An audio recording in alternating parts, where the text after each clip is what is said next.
Deus abençoe, amados. A paz do Senhor. Tudo bem com vocês? Glória a Deus. Eu estou muito feliz. Muito feliz, porque Deus decidiu que nós respirássemos hoje, né? Ele decidiu que nós respirássemos hoje. Vencemos mais um dia. Estamos na casa do Senhor. Quantos desejaram estar aqui hoje? Mais do que algum imprevisto, por alguma situação não puderam. Mas o Senhor nos deu essa condição. Então, mesmo que não fosse para pregar, porque a gente veio cultuar, e pregar faz parte, mesmo se não fosse, estaria muito feliz. Muito feliz. Mesmo que às vezes a gente vá visitar alguma outra igreja, a convite de um parente, de um irmão, mas a nossa casa tem um gosto especial. Sim ou não? Posso concordar comigo? Você será com amém? Amém. Glória a Deus. E assim, da última vez que eu preguei, Deus, nas palavras iniciais da bispa, eu me lembro que Deus confirmou a palavra. E agora, na oração dela, Deus também confirmou a palavra, né? A palavra está em Oséias, hoje, para honra e glória ao Senhor. Eu peço licença para colocar o copinho aqui, porque eu não sou nada desastrado.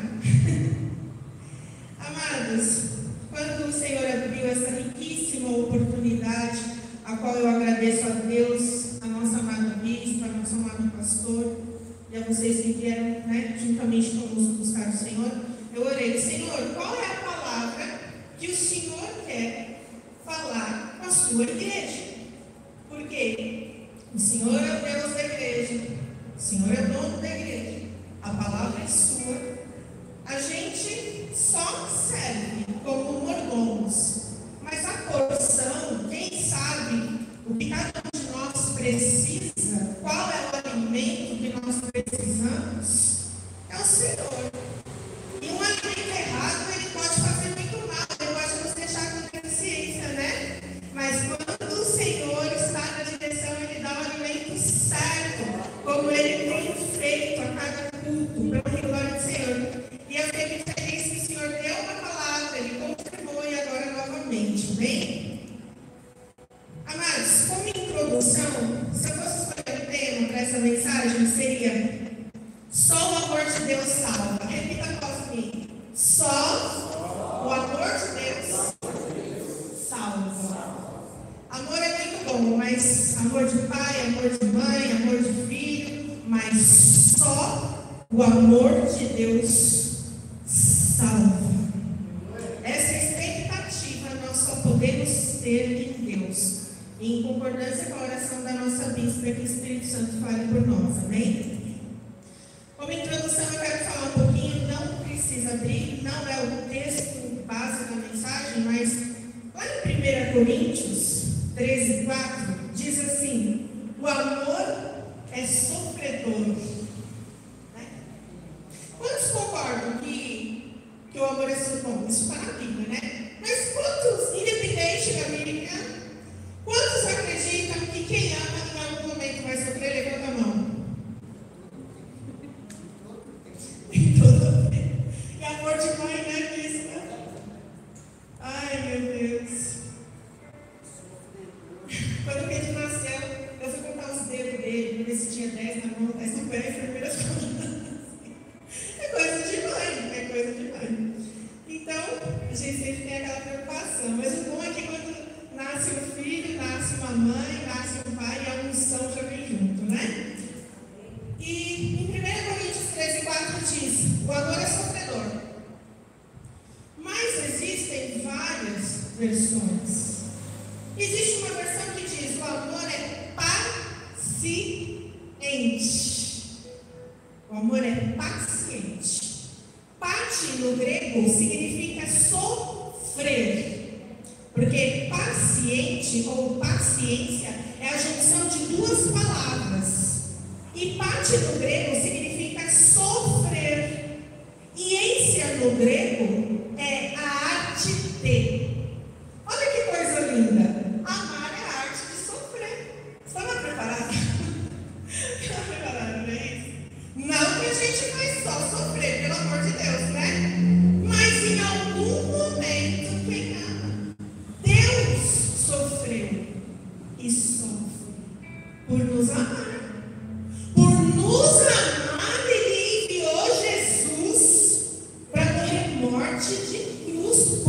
nos amar. Ele podia ficar gritando lá, né? Podia estar lá em João 3,16. E Deus, porque ele tem voz troante, tem voz de trovão, mais forte do que todos nós, né? Ele podia ficar, salva, se arrepende, mas não, o que Deus fez?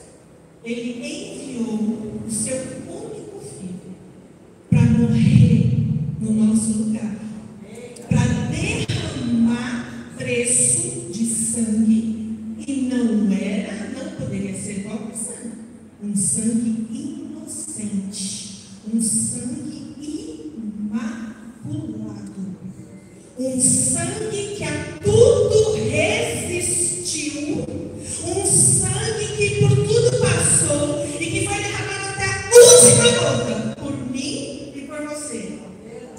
Glória a Deus? Glória a Deus. E é por isso, por esse amor, que nós estamos aqui. Então, o amor é sofredor, em algumas traduções, o amor é paciente.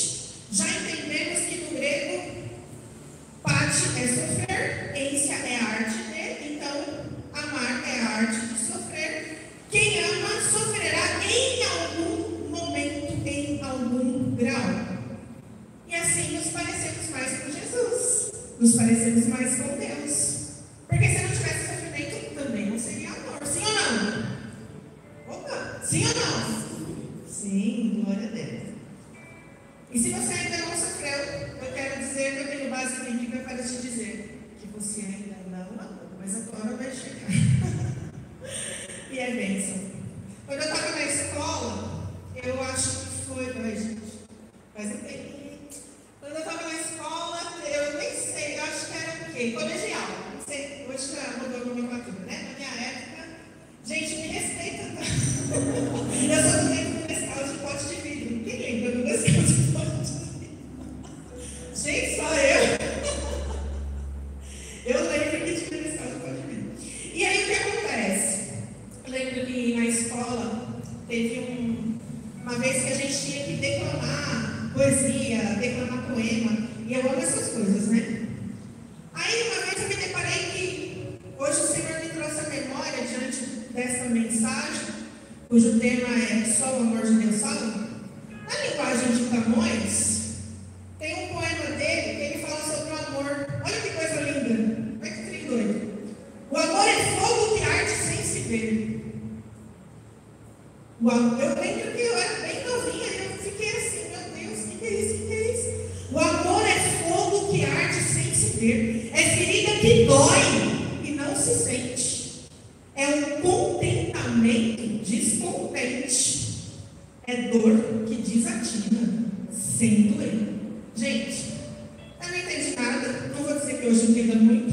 Mas eu achei que eu falei, mas que trem doido é esse, né? Agora é uma coisa um pouco complicada. Mas eu trago boas novas para você. O Senhor é mestre em amor. Nós temos amor. Ele é o amor. Ele nos dá sabedoria. Ele é a sabedoria. Ele nos põe no caminho, mas Ele é o caminho, na verdade, da vida. E Ele é amor e Ele é mestre. Então, a partir do momento que nós aceitamos Jesus como nosso Senhor e Salvador, Ele vai nos ensinando a amar, e a gente vai aprendendo.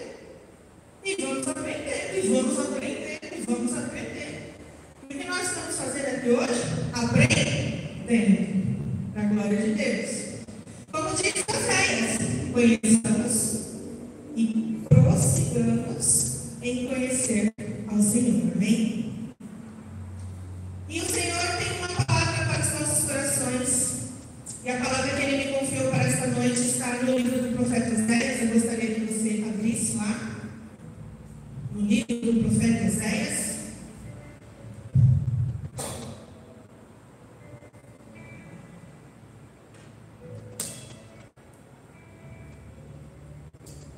Eu estou com a gargantinha meio desacostumada sem nada de jeito. Mas, obrigada um pouquinho, né? Pelo copo d'água um pouquinho também. E Oséias, ele foi um profeta menor, não em importância, né? Mas pelo tamanho do seu livro.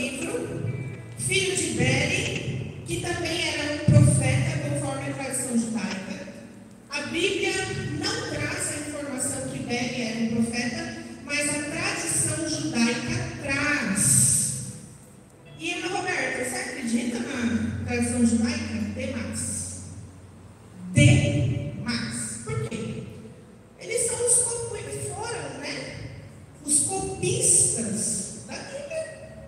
Mas se Deus confiou nos judeus, imagina se os brasileiros, não estou menosprezando a nossa, sou patriota, tá? Mas imagina se nós brasileiros fôssemos os copistas, aí 1000 anos sendo os copistas da Bíblia. Diga assim, meu Deus. Porque o judeu, ele é zeloso. Se tem uma coisa que todo bom judeu, que todo judeu ortodoxo tem, o judeu, ele é zeloso. Não foi por acaso que Deus escolheu os judeus para serem os copistas da Bíblia. E mais de 1000 anos, muitos anos eles foram inspirados para escrever e também ungidos e capacitados para copiar. Porque existe todo um ritual, se borrar tem que fazer de novo, se tiver em pecado não pode fazer, tem que passar pelo ritual da purificação estabelecido pelo próprio Deus da palavra.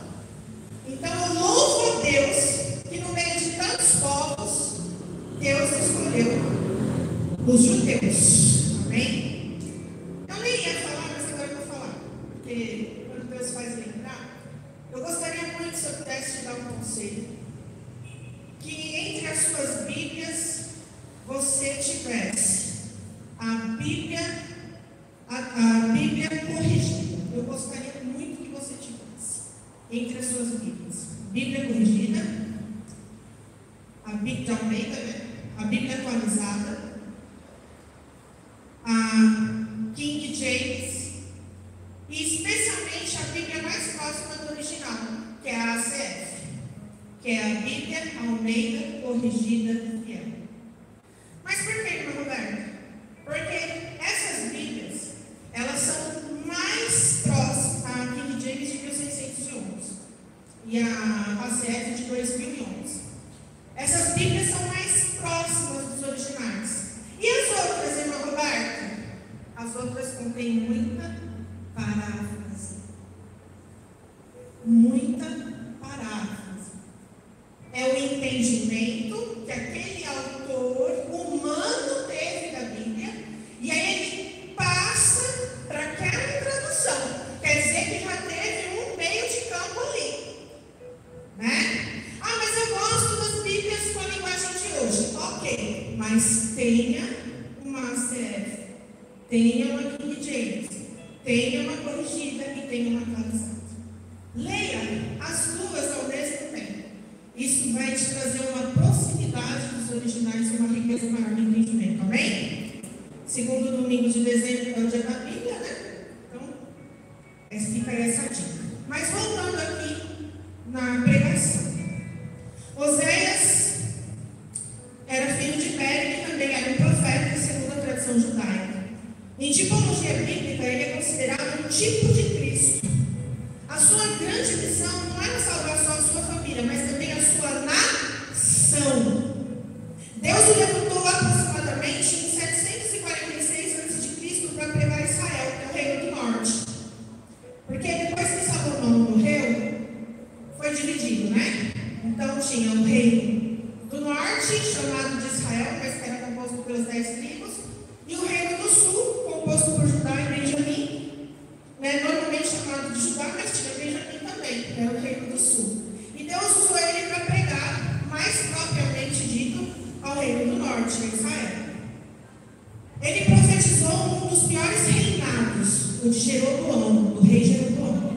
Período marcado por várias crises e decadência moral nas áreas econômica, ética, social, política, religiosa e espiritual. Ou seja, em todas as áreas, né? Onde o povo de Deus havia se desviado e apostatado da sua fé e da sua identidade. Mas olha que interessante, o povo prosperou. Olha só. O povo prosperou no reino de Jeroboão. Aí a gente fica igual a Asaf lá no Salmo 73. Mas como o povo prosperou? O povo que está desconcertado, não ia para a igreja no tempo, né, desse,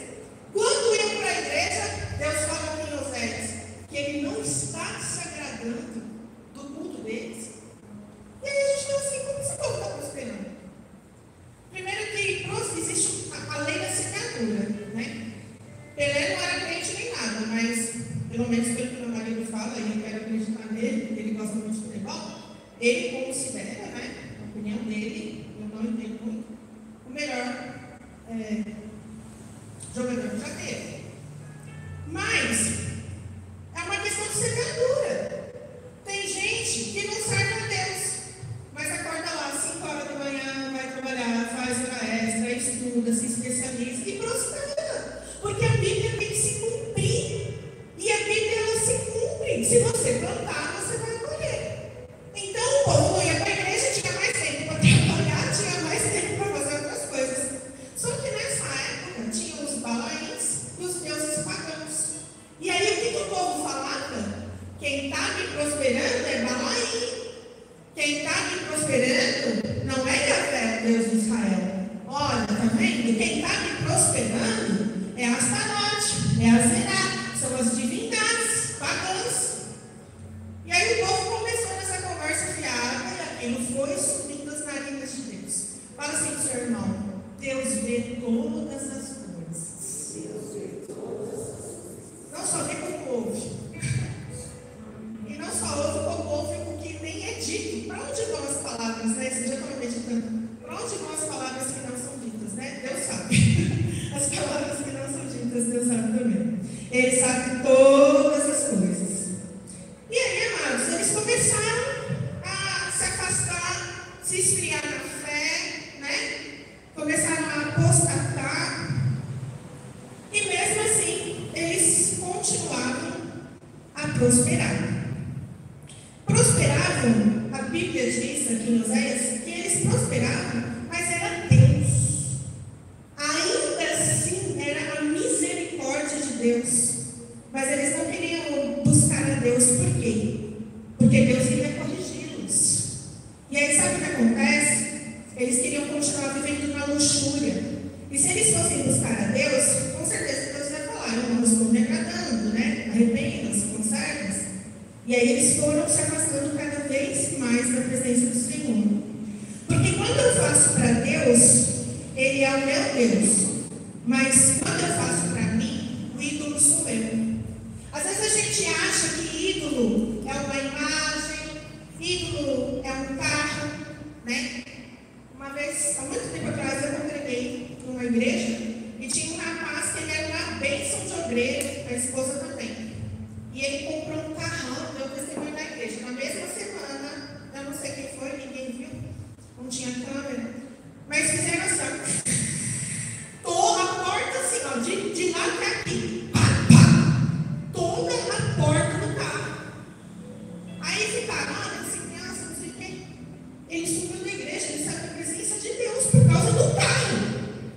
Então, não é só uma imagem que é um ídolo. Nós podemos eventualmente criar ídolos no nosso coração. Ídolos no nosso coração. Então, eu posso, se eu faço para Deus, Deus é o meu Senhor. Mas se eu faço para mim, para que o que eu faço, porque nós podemos ter boas atitudes com motivações erradas, e Deus não recebe. Então, se eu faço para mim, eu sou o meu ídolo. Não tem a música da Eixla, o milagre sou eu? Pois é, o ídolo pode ser eu também. Que coisa triste, não? Então, nós temos que sempre estar nos pés do Senhor. Sempre estar buscando. O pastor Saulo me ensinou uma coisa muito, assim, que me fez. Ele me disse aqui: Senhor, me mostra os meus pecados que nem eu estou vendo. Davi fala: me expurga os meus pecados, né? Então, às vezes, a gente acha que a gente está bem. Às vezes a gente está igual Davi, né? Davi estava lá, com essa de sacerdotal, dançando, e a arca vindo aonde? Onde? Vocês lembram essa passagem? Onde a arca estava vindo? No carro de boi. Ou seja, ele estava tratando a arca, que era símbolo da presença do trono do Deus vivo, que deveria ser carregada, né, lá nos varais, dos sacerdotes consagrados, e um animal. E aí Deus fala assim: o quê? Parafraseando, né? Eu vou parar. E parou com pedrinhas. Deus não precisa de muita coisa para nos corrigir. E eu, você, todos nós temos que estar nesse temor. né? A Bíblia diz que o temor do Senhor é o princípio da sabedoria. Mas o povo tinha perdido o temor nesse tempo aqui de Oséias.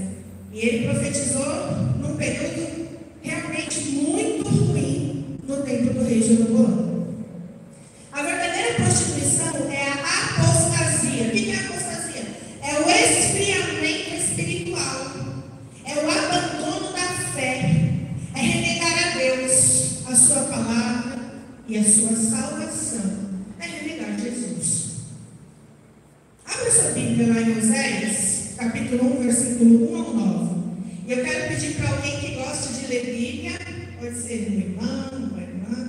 Eu gostaria de você me ajudar, senão eu vou ler bastante coisa aqui. Então, venha me ajudar, você que gosta de ler Bíblia, você que fala um pouquinho mais alto. Vem aqui em nome do Senhor Jesus me ajudar, amém? Senão vai ser de livre espontânea vontade, tá?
Amém. Deus abençoe, pastor.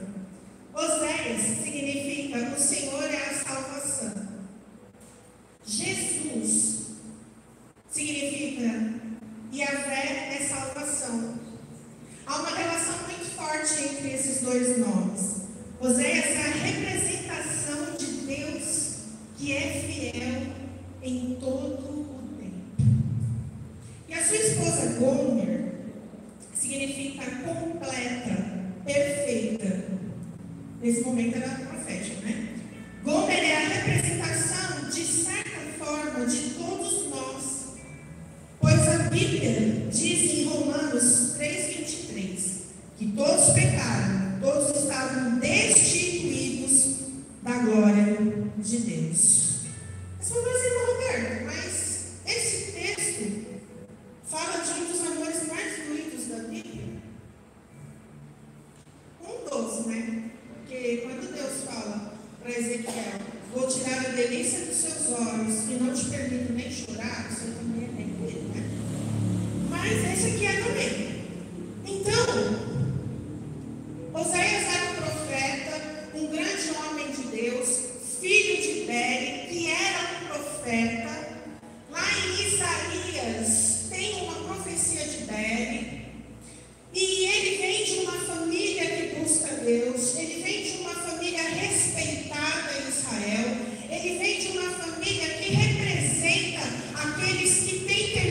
Deus.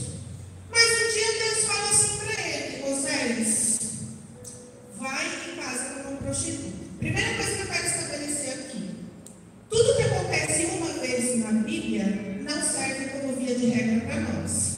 Amém? Se você for lá em Israel, Deus não vai abrir o mar vermelho para você. Não faça isso. Né? Então, o que aconteceu com Jó foi com Jó. O que aconteceu com Moisés foi com Moisés. Há promessas, sim, que se estendem a nós, se estendem aos judeus. Mas este aqui, biblicamente falando, é o caso daquilo que acontece uma vez e não se aplica a nós.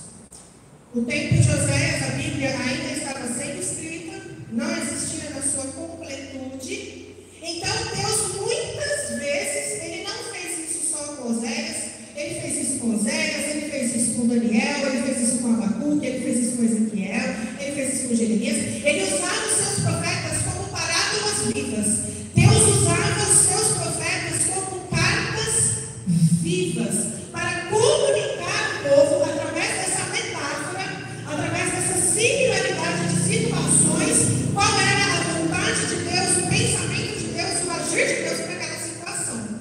Vocês estão comigo? Amém? Glória a Deus.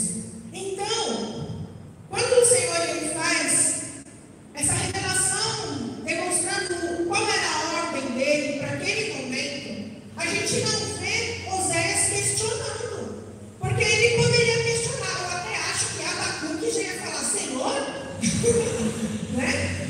Mas Oséias, ele não fala nada, ele não questiona, ele não demonstra aborrecimento, ele simplesmente obedece. Olha que coisa linda, né? Ele simplesmente obedece. Então, amados, o seu próprio nome já trazia essa mensagem: o Senhor é a salvação. E ele é um tipo de Cristo, porque o nome de Jesus é Yahvé, é salvação. E aqui nós vemos que Deus dá 3 filhos para Oséias. Quando a gente vai ter um filho, a gente quer escolher o nome mais bonito. Sim ou não?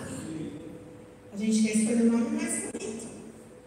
E eu lembro que o Pedro nasceu, eu tive quase 8 meses.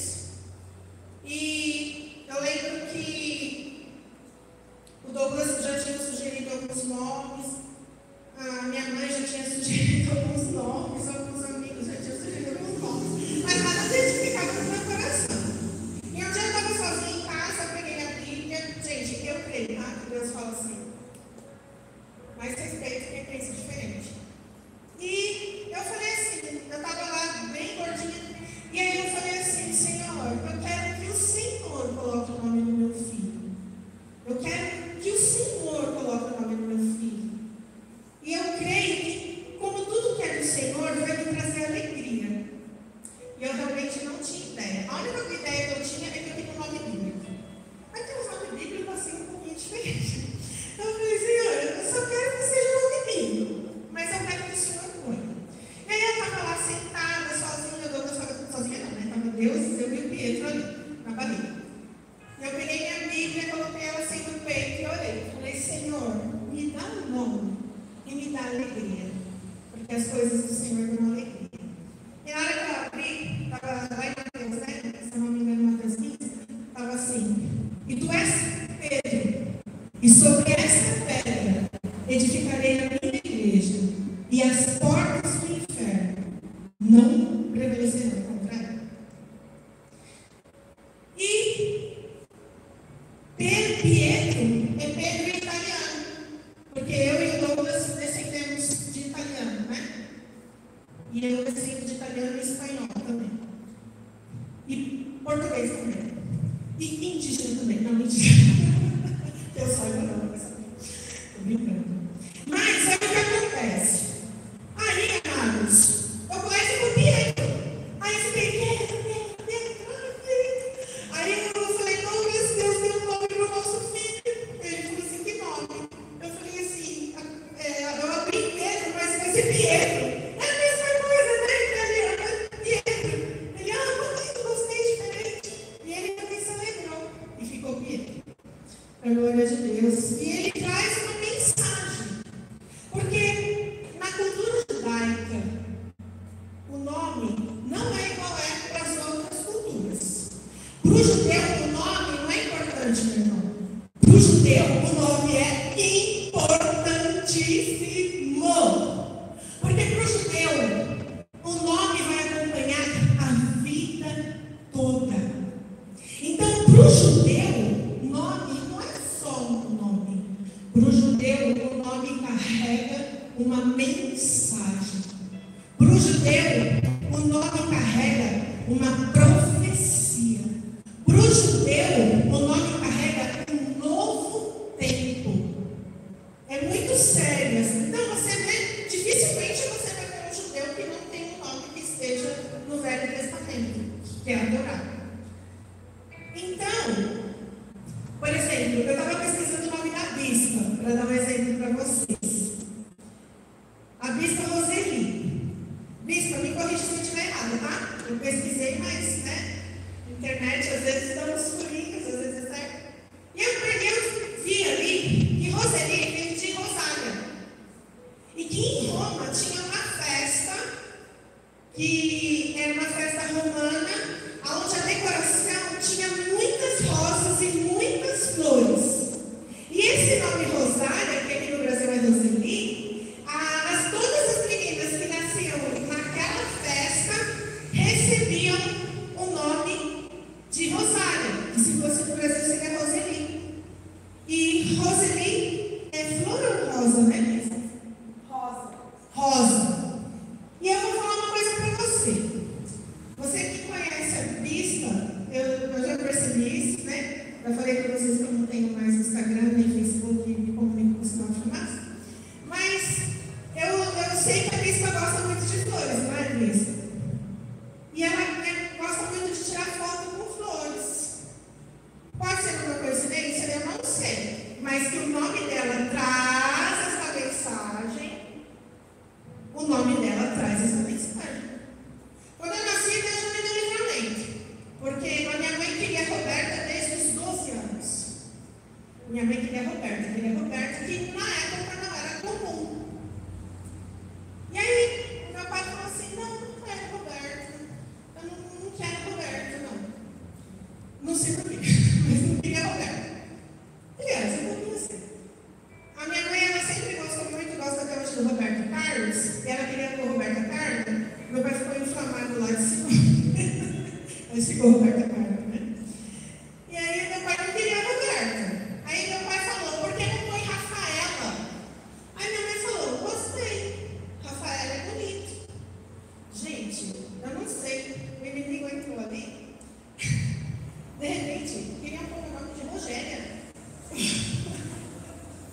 Eu falei, gente, pelo amor de Deus. Eu acho que até Rogério, eu acho bonito. Rogério, mas Rogéria, eu não acho muito não. Mas amém, respeito quem gosta, né? Gosto não se discute. Mas fato é, Roberta significa cheia de glória, mas que essa glória seja para Deus, né? Porque Deus não divide a glória dele com ninguém. Mas eu gosto do meu nome e do significado do meu nome. Então isso é uma coisa muito importante. Nome. O nome de um estabelecimento, o nome de um filho, o nome de um estabelecimento, o nome de uma loja, é sempre hora, né? É sempre importante. E aqui, Oséias não pôde escolher o nome dos filhos dele. Quem escolheu o nome dos filhos de Oséias foi o próprio Deus. Então Deus escolheu a esposa, que era Gomer, que era uma mulher prostituta, uma mulher adúltera, porque Deus queria falar ao povo que estava se prostituindo na época. Depois Deus fez uma restauração, obviamente. E o nome do primeiro filho, Deus semeia, mas ele tem dois significados. Gisrael não significa só Deus semeia. Gisrael também significa Deus espalha. E sabe o que Deus está falando aqui? Eu sou o Deus que semeia, mas eu também sou o Deus que espalha. Forte isso, né? Isso nos remete a Oséias 6:1. Vinde e tornemos ao Senhor, porque Ele despedaçou e nos sarará, feriu e nos atará a ferida. E foi o que a aquele louvor? Fez a ferida. Oi? Abriu? Olha, glória a Deus, eu não ouvi. Cheguei um pouquinho atrasado. Me perdoe. Mas é confirmação pura, né? Deus está fazendo assim. Nossa cara, né? Receba essa palavra. E esse louvor fala, né? Fez a ferida ligada, nos revigorará e estaremos diante dele. Aplausos para a ingenuidade, né? E aqui, amados, foi Oséias, né? Como nós lemos aqui, que falou isso. Então, Gisrael Deus semeia, mas também Deus espalha. Ele faz a ferida e ele cura. Lahormá significa quem não recebeu compaixão, desfavorecida, desgraçada. Que isso, não, Roberto? Você falou palavrão? Não, meus queridos. Desgraçada não é palavrão. Desgraçada é a ausência da graça. Amém? É uma palavra pesada, né? Mas não é palavrão, não chega a ser palavrão. Imagina, né? A menina na escola, né? Lahormá, né? Desgraçada, estou aqui. Misericórdia, né? Carregar o nome desse. Não é fácil, não. Lomami, não meu povo. Não meu povo. Então, como eu já falei, o nome tem uma grande importância na cultura judaica. Porque todo nome é profético e carrega uma mensagem, aponta mudança de posição e aponta um destino. O nascimento de uma criança para o judeu anuncia a vinda de um novo tempo. Quando Noé nasceu, que é Noá no hebraico, o pai dele, Lameque, levantou ele e foi consagrado, conforme o costume judaico. E quando ele levanta, ele fala uma frase, né? Vou pegar só o comecinho. E ele fala assim, né? Que o seu nome será Noá, que o seu nome será Noé, porque ele trará descanso ao seu povo. Então ali ele batiza Noé com uma palavra profética. E o que Noé foi? Foi ele realmente alguém que trouxe descanso para aqueles que creram, né? Agora, acompanhe comigo. Oséias 1 ao 10, 10 ao 12. Que diz assim: a futura grandeza de Israel. Todavia, o número dos filhos de Israel será como a areia do mar, que não se pode medir, nem contar. E acontecerá no lugar em que lhes foi dito: vocês não são meu povo, ali mesmo se dirá a eles: vocês são filhos do Deus vivo. Os filhos de Judá e os filhos de Israel serão reunidos e constituirão sobre si uma só cabeça. E eles se levantarão da terra, porque grande será o dia de Israel. Chamem seus irmãos de Ami e suas irmãs de Ramá.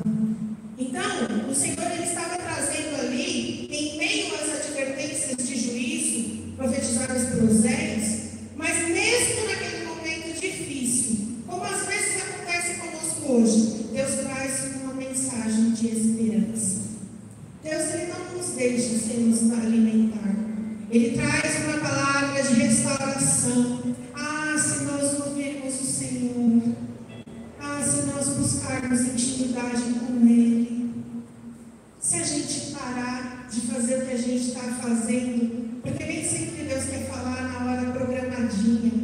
Às vezes Deus te acorda de madrugada, porque Ele é Deus. E a gente tem que deixar Deus ser Deus na nossa vida. E naquele momento tão difícil, Deus traz: olha, Zéias, mas eu tenho uma palavra de restauração para vocês. Olha, Zéias, mas eu tenho uma palavra de esperança para esse povo, se eles voltarem para a minha presença. Mesmo em meio às advertências de juízo, o Senhor agora faz uma promessa de restauração, de mudança de nome e de situação, porque Lo-Ami passará a se chamar Ami, meu povo. Lo-Ruamá passará a se chamar Ruamá, que recebeu compaixão, favorecida, agraciada. Oséias era um grande homem de Deus, e ele sabia que Deus estava usando ele como uma carta viva, e E ele sabia que a chave para a vitória era a sua total submissão à vontade de Deus. Se vocês quiserem acompanhar, ou se vocês quiserem pelo menos só ouvir, amém? Aqui no capítulo 2, versículo 2, na última parte, Deus fala assim: e eu não sou o seu marido. Você sabe que Deus é o nosso marido celestial, né? E aqui Deus está falando para Gomer. Por quê? Porque quando Deus falou, Zé, você vai se casar com uma mulher prostituta, você vai se casar com uma mulher adulta. E através daquele relacionamento destruído, Deus iria restaurar. Então aquela infidelidade na área sentimental de Oséias representava como metáfora a infidelidade nacional de Israel. Então, quando Deus restaurasse a família de Oséias, qual era a resposta que Deus estava dando para o povo? Eu vou restaurar vocês também. Vocês que ora não eram meu povo, mas eu vou voltar a chamar vocês de meu povo. Amém? Vocês estão aqui comigo?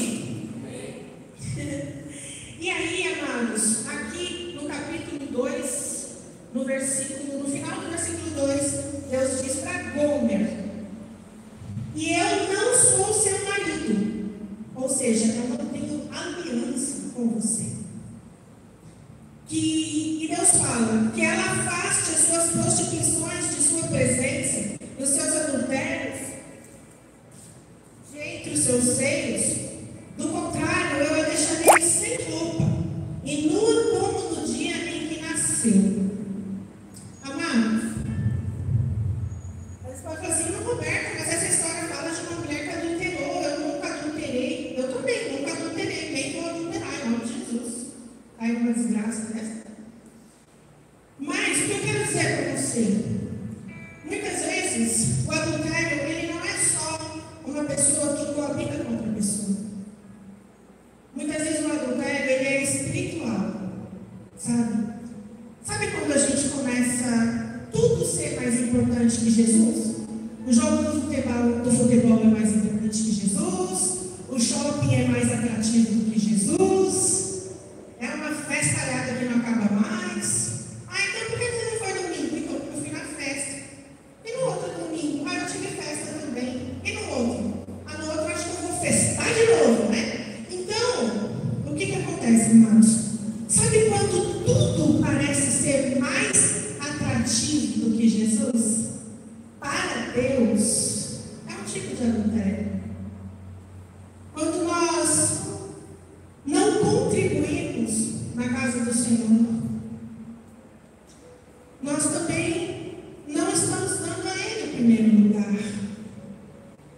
Quando nós colocamos diante dos nossos olhos: eu não vou em balada, eu não vou não sei aonde. Porque quando você, dependendo do tipo, por exemplo, se você ouve músicas, você ouve funk, né? Isso não está glorificando o nome de Deus. Isso não está glorificando. E quando você ouve um tipo de música dessa, você está sendo ministrado. O teu espírito, o teu coração, a sua alma está sendo ministrada. A nossa lista psicóloga, ela pode falar melhor do que eu sobre isso. E você passa a se parecer com aquilo que você adora. Você começa. Por que tem tanta gente aí na depressão, né? Mas você vai ver o que a pessoa ouve. Então toda música é uma ministração e adora um Deus. E você vai se parecer com o Deus que você adora. Amém ou não amém? Estão aí? Então, amados, o Senhor, Ele nos quer com inteireza, com integridade, santidade na sua presença. E aqui Deus fala para Gomer: do contrário, eu a deixarei sem roupa e nua, como no dia em que nasceu. Aqui no versículo 7, diz assim: ela correrá atrás dos seus amantes, porque ela abandona os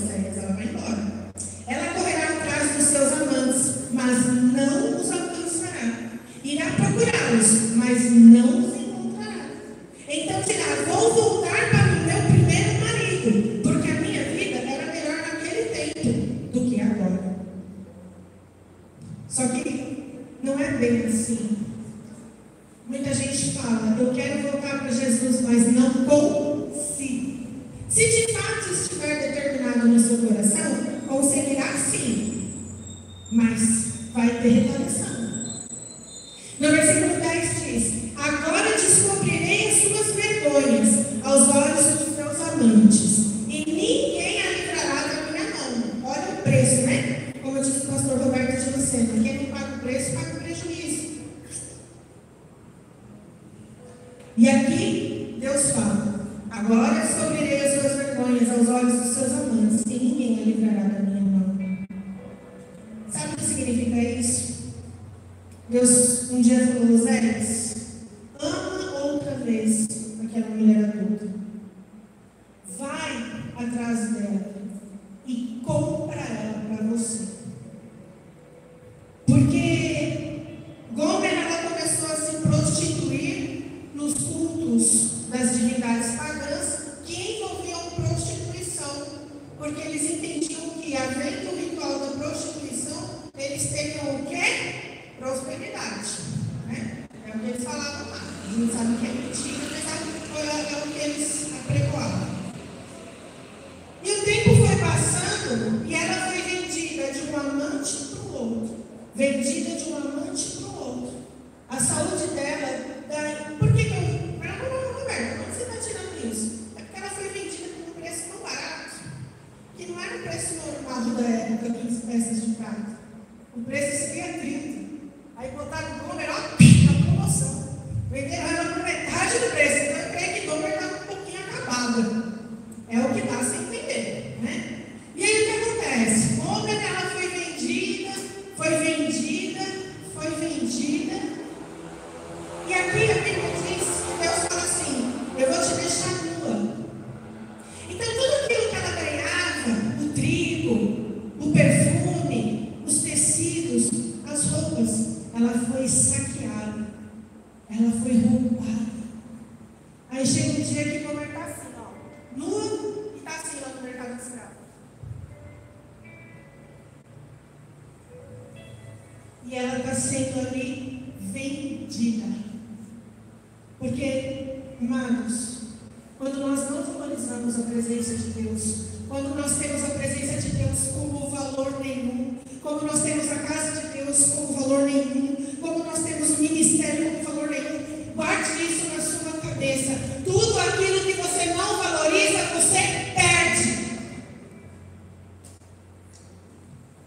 E Gomer perdeu. E aquela palavra que Deus havia dado se cumpriu. E naquele momento que ela está literalmente nua, sendo vendida como uma escrava, acompanhe comigo no versículo 14, a misericórdia de Deus. Portanto, eis que eu a atrairei e a levarei para o deserto, e lhe falarei ao coração, e ali eu lhe devolverei as suas vinhas, e farei do vale de Acor uma porta de esperança. Ali ela me responderá como nos dias da sua mocidade, e como no dia em que saiu da terra do Egito. Naquele dia, disse o Senhor, ela me chamará de meu marido, e não mais de meu Baal. O vale de Acor significa desgraça, confusão, infelicidade. E aí o Senhor está lançando uma palavra para Oséias, e Ele está falando assim: olha, eu estou falando para você amar essa mulher adúltera de novo. Eu estou falando para você perdoar tudo que ela te fez. Eu estou falando para você comprá-la. Ela já era sua, ela se vendeu. Mas eu estou falando para você: Oséias, vai e compra Gomer, porque você carrega uma mensagem de salvação. Porque lá na frente, 2003 anos, lá para frente, o filho dele viria para comprar a mim e a você. E Oséias é um tipo de Cristo. E ele obedece. Novamente Oséias obedece. E quando ele chega e ele vê Gomer naquele estado, nua, acabada, com a saúde prejudicada, sendo ridicularizada.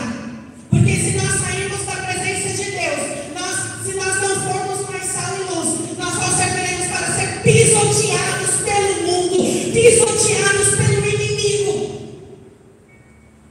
E se alguma coisa o diabo dá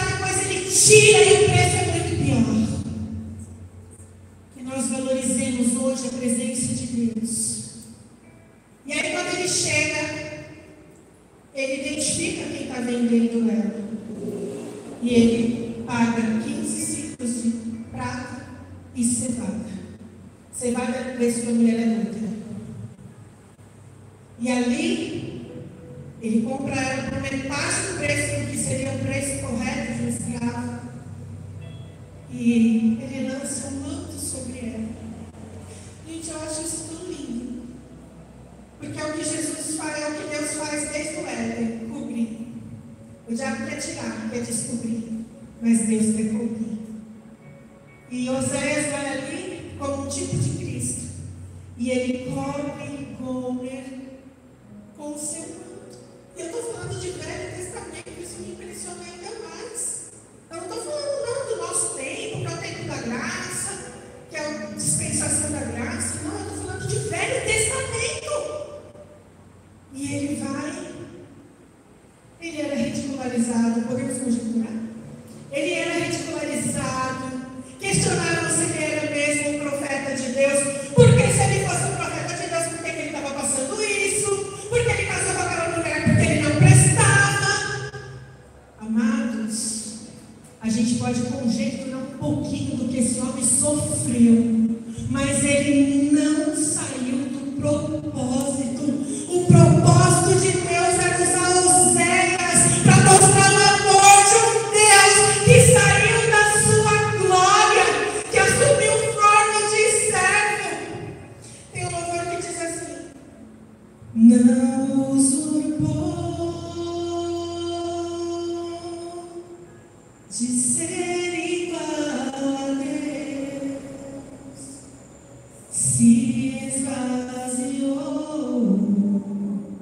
assumindo a forma de servo, e nós devolvemos ele todo perfurado.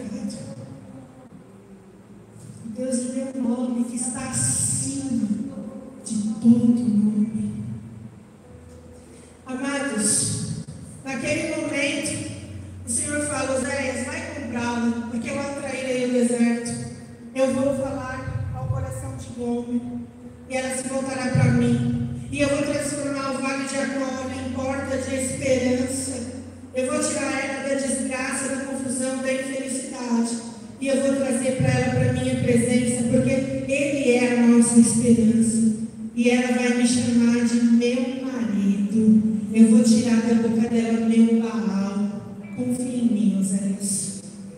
Versículos 19 e 20. Farei de você a minha esposa para sempre. Deus falando com Gomer. Farei de você a minha esposa em justiça, em juízo, em bondade e em misericórdia. Farei de você a minha esposa em fidelidade, e você conhecerá o Senhor. Nossas decisões refletem nos nossos filhos. Pense bem antes de tomar uma decisão. Pense bem antes de mudar de casa. Pense bem antes de mudar de igreja. Pense bem antes de mudar de serviço. Porque as nossas decisões, os 3 Ds, decisões definem destinos. Semearei Israel para mim mesmo na terra, e terei compaixão de Ló do Amar. E para Ló lhe direi: você é o meu povo. Ele responderá: tu és o meu Deus.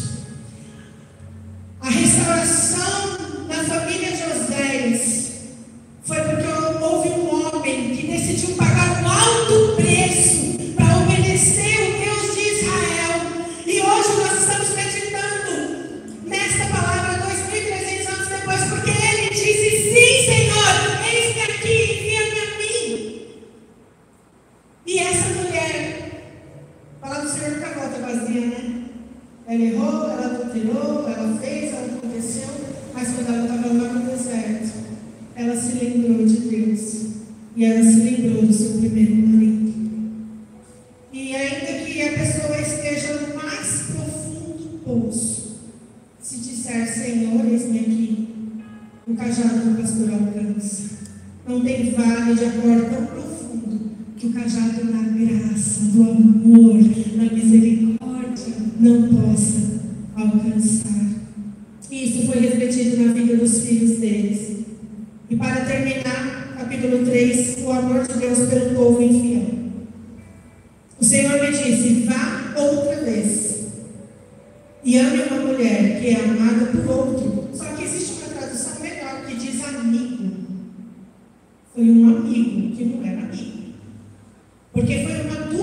traição? A mulher traiu e traiu comigo. Olha a situação de Oséias, gente. Vá outra vez e ame uma mulher que é chamada por outro e é adúltera, assim como o Senhor ama os filhos de Israel, embora eles olhem para outros deuses e amem bolos de passas. Trocar Deus por bolo de passas é demais, né? Assim comprei-a por 15 peças de prata e 150 quilos de cevada. E eu disse a ela: você vai ficar comigo por muito tempo. Você não deve se prostituir, nem se entregar a outro homem. E eu farei o mesmo em relação a você. Sabe por quê, amados? Porque o amor tem disciplina. Às vezes a gente acha que o amor é só um amor com açúcar. Não, tem uma disciplina. A Bíblia diz que Deus nos ama e Ele nos corrige, porque Ele nos tem por filhos. Então ela volta, mas ela passa por um período de disciplina. Ela passa por um período de purificação. 4. Porque os filhos de Israel ficaram por muito tempo sem rei, sem príncipe, sem sacrifício, sem coluna, sem escola sacerdotal ou ídolos do lar. Depois os filhos de Israel voltarão, oh glória, e buscarão o Senhor seu Deus, e Davi seu rei, e nos últimos dias, tremendo, se aproximarão do Senhor e da sua bondade. Aqui fala os últimos dias, fazendo uma referência à salvação dos judeus, a salvação do povo que é de Deus, mas aqueles que ainda não o receberam. Eu quero concluir dizendo para você: Deus não nos recompensa para fazer o que Ele não nos chamou para fazer. Deus não nos recompensa para fazer o que Ele não nos criou para fazer. Deus só nos recompensa quando fazemos o que Ele nos chamou para fazer. E isso fala de propósito. E Ele nos chamou para ser pescadores de almas. Ele nos chamou para ser resgatadores. Nós fomos resgatados para resgatar. E eu ouvi esqueci agora, a irmã do pastor Márcio Valadão. Eu ouvi ela falando isso ontem e eu anotei para compartilhar com vocês.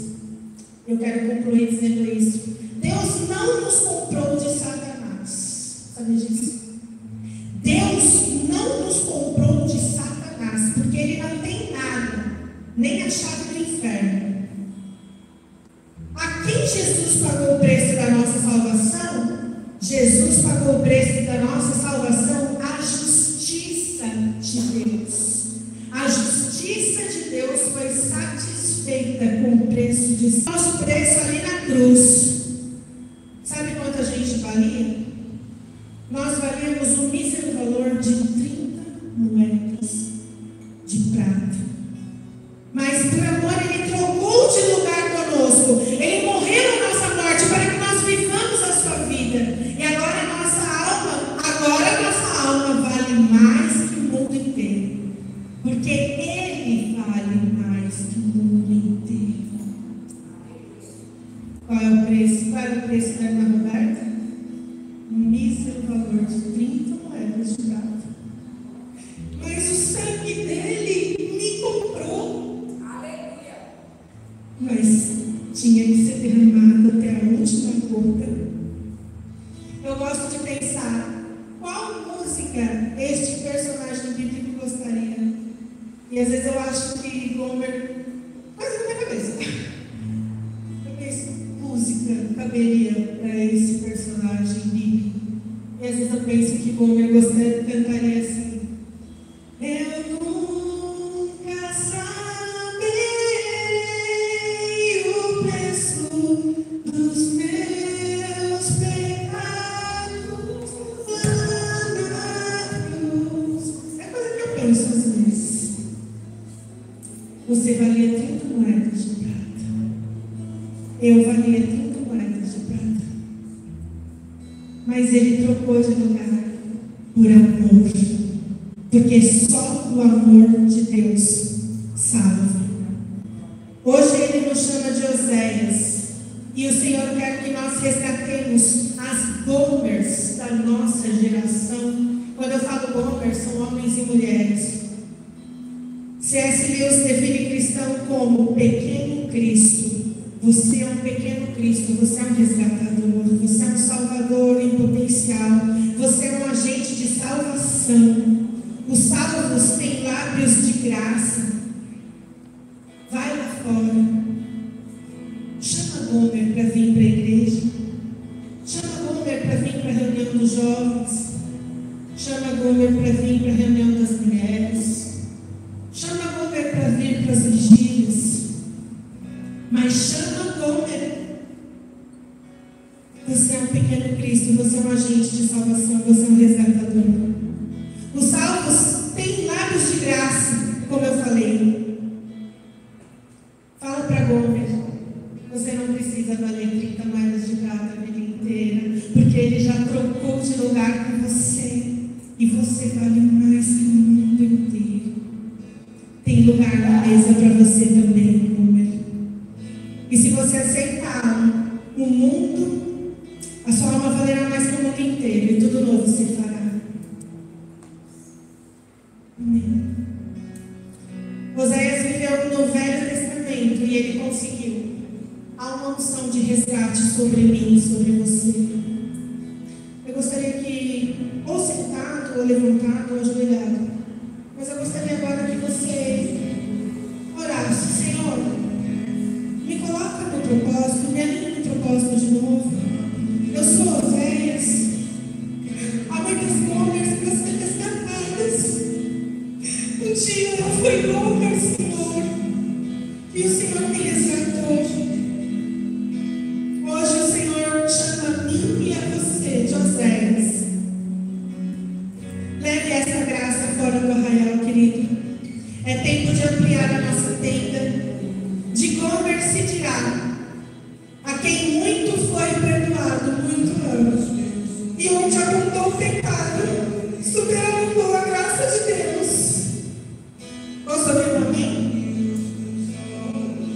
Que Deus te abençoe em nome do Senhor Jesus. Senhor, vamos alinhar, Senhor, o nosso propósito.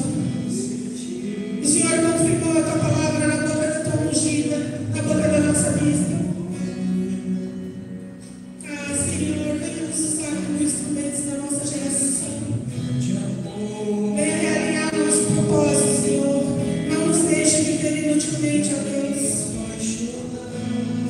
Oh, Senhor, se nós temos sido tentados em alguma área da nossa vida hoje, a desanimar, a esfriar, a apostatar da fé, visita também o nosso coração nesta hora e venha avivar com o fogo do Teu Espírito Santo que está neste lugar.